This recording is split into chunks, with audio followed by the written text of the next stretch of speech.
So it is a pleasure to welcome you this morning to the Caron Chapel service on the 1st of November. I want to introduce the theme of our message this morning, and I hope it will carry its way through the remainder of the service. It certainly ties beautifully into the song that we just heard. But the theme I want to speak to you about is one of a calendar of themes that I walk through as I do the chapel service over the course of the year. And today's theme is reconciliation. Kind of a fancy word, but first of all, as the Caron audience, reconciliation for me would be tied into the 12-step journey. So at Caron, we certainly try to understand that some people will use other support services besides the 12 steps to navigate their journeys of recovery. But we also attend to the 12 steps as kind of core formative material for people. And if you are familiar with that work and literature, the 4th through 9th steps are a process that begin with an inventory of resentments, fears, and sexual history, and work their way through to a process of listing harms and amends. So I think it's fair to say that the journey from 4 through 9 is a journey of reconciliation with ourselves and others. And that's part of the 12 steps. But reconciliation is not only an issue for people who are on an addiction recovery journey. Reconciliation is also an issue in antiquity. There have been philosophers and theologians and myths and legends and sacred stories which have dealt with reconciling with our brother, sister, friend, other, neighbor, stranger. Those are like classic issues in human history. And if you think of the origin stories, whether the Jewish origin stories in the book of Genesis or origin stories in indigenous traditions or in the East, usually there's a fundamental element of the plot of origin stories, which is a breakup and a coming back together. And so that's, I think, because human communities struggle with this issue in a very, very big way. And so not only is it right for us at Caron, not only is it timeless in terms of a human problem, but also it happens to be 2020. And I remember in March 13th of 2020, I got myself ready for a 2-week lockdown. And I think the beginning of the year of 2020, there were major fires in California. And by the time I got into April, somebody said, "Oh, remember the fires in California?" And I had to think, "Oh yeah, I remember the fires in California." But since the 2-week lockdown in mid-March and the fires in California, there have been the most incredible hurricane season, I think, that any of us have in our living memory probably. And so you have just a massive amount of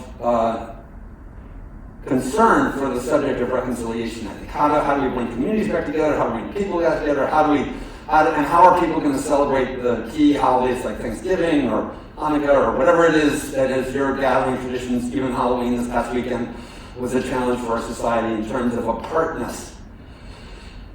And there are circumstances which are preventing us from physically being back together. It doesn't mean we're not reconciled with one another, I realize. But so as we move into the heart of the message this morning, I want to ask you to think about who or what is there for you to be reconciled with. For example, are you with your treatment team? They want you to do more treatment, or they want you to do a particular exercise, or your counselor is a jerk, or the spiritual guy is an idiot, or where do you have your rub? And who and what is it with? Is it with people who made you come here? Is it with somebody who isn't speaking to you and you haven't spoken to for years? Is it, is it the IRS? Is it the DEA? Is it the FBI? Where is the point of tension is the question I leave for you to bring to your imagination as we talk about it. The other thing that happens is a kind of an interesting congruence or alignment, like the blue moon on Halloween, second full moon in a month on that particular night is a very rare occasion. And So the collision that happens for me is that reconciliation comes up on the day of November 1st, which in my training, November 1st is the observation of a central day called All Saints Sunday. And I'm not sure many of you know about that or know it's tied to Halloween, but the Halloween, unpacking the word there, is the evening of All Hallows Day. So it's an old English sort of formulation. We get to the word Halloween because it's Hallows Evening. And Halloween was a preparatory practice originally of putting candles on graves to ward off evil spirits, because the notion was that on this day, on November 1st, beginning, I guess, at midnight, there was a kind of a thinning of the veil between the living and the dead. And that the saints and those who have died and gone beyond our sight are somehow maybe more present, at least in our memory. And very typical on All Saints Sunday celebrations to list and name the dead. I had dinner with some friends last night, and I was telling them about a service I remember at a church I was serving the year after the September 11th events that so affected our life and country and world so many years ago now, and how at the one-year anniversary service in this community in which I was living, we read more than 3,000 names. But so the naming of our dead is a typical practice on this day. And so one of the interesting wrinkles I would not normally have brought to the subject of reconciliation is, but it's a real problem, it's an issue for the addiction recovery person, is how do I reconcile with somebody who's not here anymore? What if you went through your addiction and, like me, my dad died and we never had like a final conversation. The last time we were together, we drank a bottle of scotch together. It was like a mano thing, but I never got to talk to him about my getting sober, about his alcoholism, or about all the different things that might have been. So, can we reconcile with those who have gone from our sight is a really good question to bring to the reconciliation subject matter and table. And I think it's been addressed by the antiquity voices in different ways. And yes, I think in some ways, Hinduism and Buddhism bring reincarnation into play as a mechanism by which the universe sort of sets in place of sort of possibilities for healing old wounds. And Judaism and Christianity and Islam would approach it in, I think, a different sense, each of them. And it's dangerous to be globalizing about any one of those traditions, because they're each varied in how they handle their theologies and ideas of cosmology and the anthropology of life and death. Even within sects of Judaism or within sects of Christianity, it's not all simple heaven and hell. And even if I say that, it doesn't mean that answers all the questions that there are about it. But anyway, so today, as we talk about reconciling, we're not only reconciling with our addiction-related issues and our social and political and personal issues or whatever, but we get to wrestle with those who have gone from our sight. And I can't stand here in front of you and not want to name the numbers of Caron alumni who have died from suicide and overdose. That's a personal part of my work. I make phone calls when we learn that family members have died. And sadly, I will tell you, almost every week I have at least one of those calls to make. So what is that, 50 in a year? And in 12 years of service here, more than 500 such phone calls. So and some weeks there's 2, 3, 4, some weeks there's not one, which is great. But what I will tell you is that when I make those phone calls, they are almost never about accidental or non-addiction related death. Our alumni die from suicide and overdose. That's like what kills people who have been here in huge percentage. I'm not saying only, but in huge percentage. And occasionally you have ones, my older brother Steve was not an alumnus, but he died sober, which is great. People do die sober. Like the most recent alumnus death that I had where the person was in recovery was killed by a drunk driver. So it's still addiction related. This is a cause of a huge amount of death. And gosh, we're living in a year where it would be very, very hard to enumerate the dead. Like, yes, after September 11th, we could have a service. There's a church in the Philadelphia area that made its neighbors really mad because they started using their digital bell and ringing it every 6 seconds to count the 200, when the death toll in the United States crossed 200,000. They rang their bell 200,000 times every 6 seconds. And of course, neighbors were like, will somebody make that church turn off the darn bell?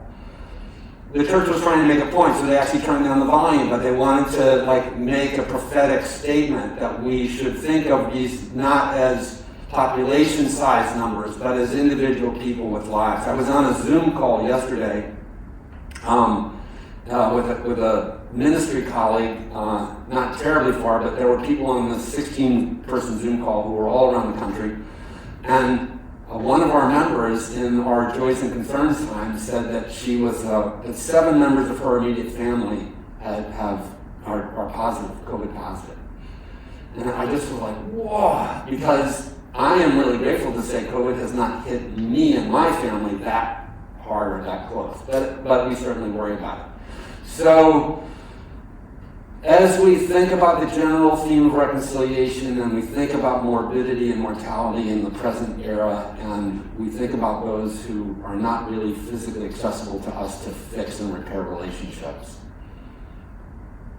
the third thing I wanted to talk about was, what does not reconciling look like? And I studied Latin. I like words. Reconciling, the Latin is coming back together. It's reconciliating. It's regathering. So unraveling is my word for the idea of what the antithesis of reconciliation is a sort of a coming apartness. And I'm guessing that those of you who are my direct audience this morning, so those of you who are on the live stream and those of you who are in the auditorium, you wouldn't be here with a wristband if your life was all raveled together, like it was all tight and tidy and great. People don't end up at Caron because everything's hunky-dory. There are elements, I can just kind of presume, of tension and difficulty in your social world. And in case you hadn't noticed, we live in a time when the politics of our day are, I think it's fair to say, unraveling. I don't think it's a partisan statement to say division is a big, big reality in the last decade, maybe longer.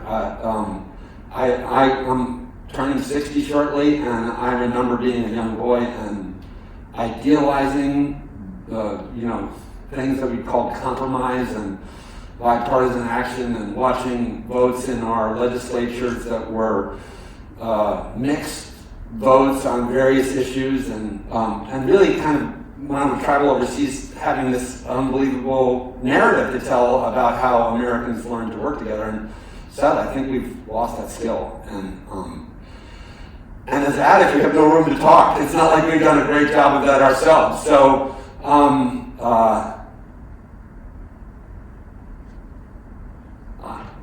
I know when I was preparing for this message, the same thing that just happened to me now happened to me when I was writing, which is I just all of a sudden froze in the subject of our unraveling.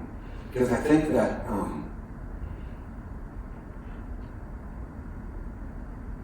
the falling apartness that you may experience, that I experience, is one that's hard to talk about and really unpleasant and grim and sad. And it moves me to want to walk over to the piano and slam a chord as a way of expressing the discontent, more so than trying to say it in the right poetic statement.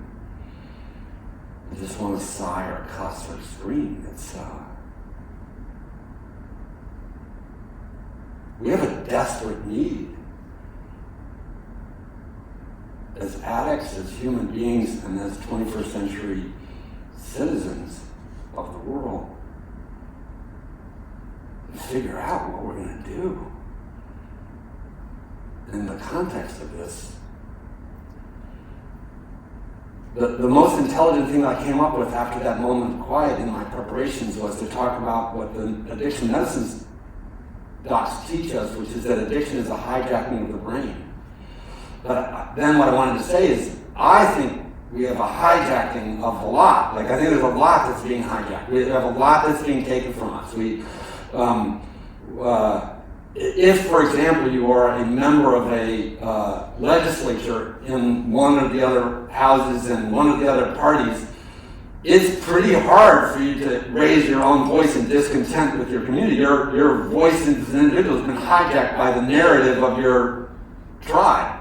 And so there's a lot of hijacking going on. And so it brings up a really good question, which is, what is the mechanism by which reconciliation occurs? And is there a general one? And I actually think there is. I think that because reconciliation from unraveled states is a change, that the essence of what change process looks like becomes relevant, and you can apply basic change theory to the problem of a dissolute or broken network or web or relationship. So, step one of relationship repair is taking stock, like a quick inventory. When was the last time you talked to your brother? Or how many affairs have you had in the marriage? Or how much money did you steal? Or how much have you been lying about the drugs? Or to get it really personal, like what is the score of wrongs is part of what reconciliation requires. And people are like, oh, we're just going to put the past behind us. There's a lot of evidence to say that doesn't actually bring true reconciliation. True reconciliation requires an accounting of harm as a step one. So it's not fun, it's not easy, it's actually courageous. People who undertake a 4th, 5th, 6th, 7th, 8th, 9th step are doing really gutsy work, and people who say that they don't like the 12 steps or the 12 steps don't work and haven't done it have I'm not trying to be disrespectful, but have essentially chickened out. Like, you can't say the 12 steps don't work if you haven't done this, because it will fix your life and it will repair your relationships, and it's not trivial. It requires digging, first of all, and that's only the first step is a basic accounting. Who are the people I resent? Where are the sexual history? What is it that I have come to fear? That's like the classic AA chalkboard of the initial tally. Second step is what I'm going to call, borrowing from a term I learned in anthropological studies, thick description.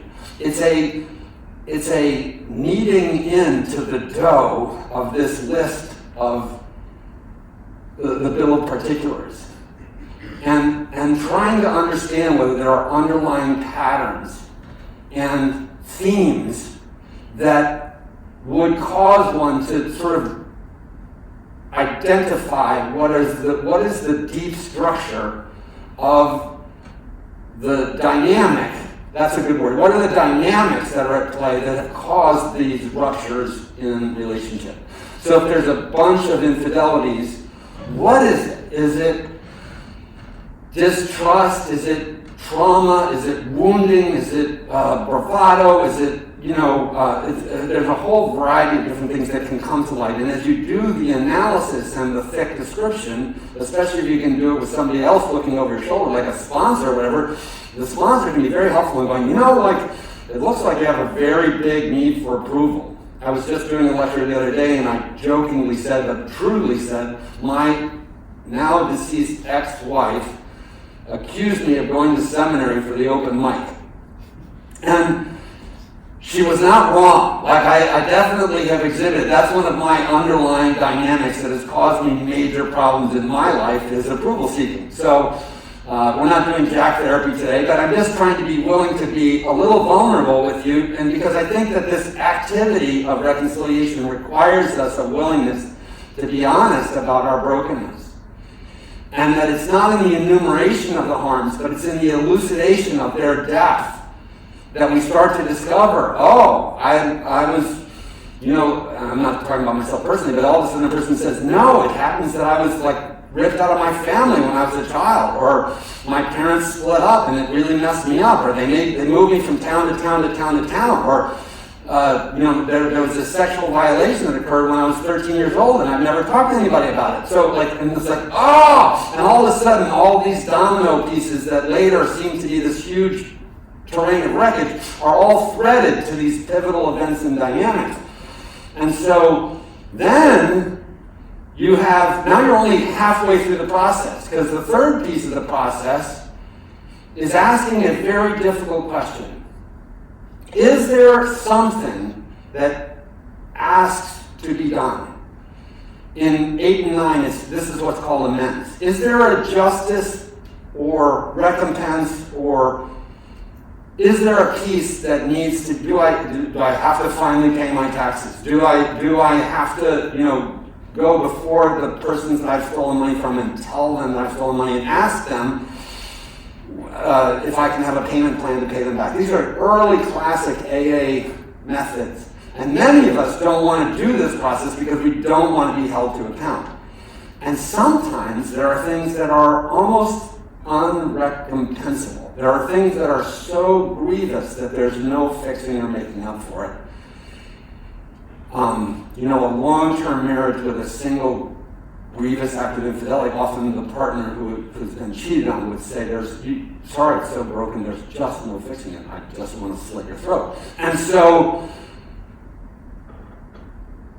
no amount of apology or I promise I won't do it again or whatever. Like there's a situation there where there's a dilemma that prevents movement forward towards the fourth stage of the process.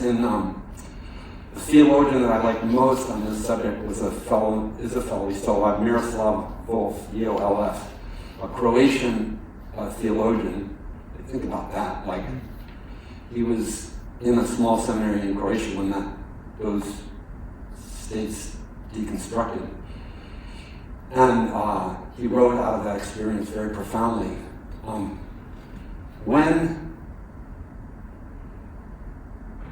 When he writes about that, he looked at South Africa and apartheid, and how in the context of apartheid, after a long influence of male white supremacy in a very imbalanced population dynamic, where a huge amount of the population were persons of color, and there was a very, very small part of the population which exerted all sorts of wealth and power. And then society finally flipped that somewhat upside down, and people were like, what are we going to do? There were these things called Truth and Reconciliation Commissions, because they were not going to shoot everybody who had been a part of the authoritarian process, but what it did insist on in terms of due process, that's a good way for talking about what I'm talking about, is due process. What they insisted on was a public telling of the hurts. And the victims counted that as a legit piece of process to seek to move them as a society to a place of true reconciliation. So this was called the Truth and Reconciliation Commission. And the notion was that truth had to precede movement towards relationship repair. So I don't want to give you a pass on paying your taxes if you haven't paid them, or on just confessing all the escorts that you hooked up with and then thinking your spouse should take you back. I'm not saying that. What I'm saying is that it's a dialectic, and it's a complicated thing, and that not all debts can be repaid. So just like in courts there are bankruptcies and forgiveness of debts, this is where this process heads. And there is a moment when the person or thing against which you have this adversity, and you have a decision to make after that hard work of where do we go from here. And for Wolf, its two choices were exclusion and embrace. Either I can no longer be in relationship with you, or I love you and I take you home.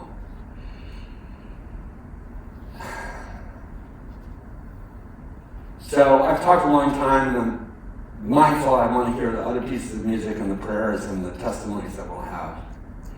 But I wanted to do justice to this complicated and difficult subject. And I wanted to throw the question in front of you now in an informed way.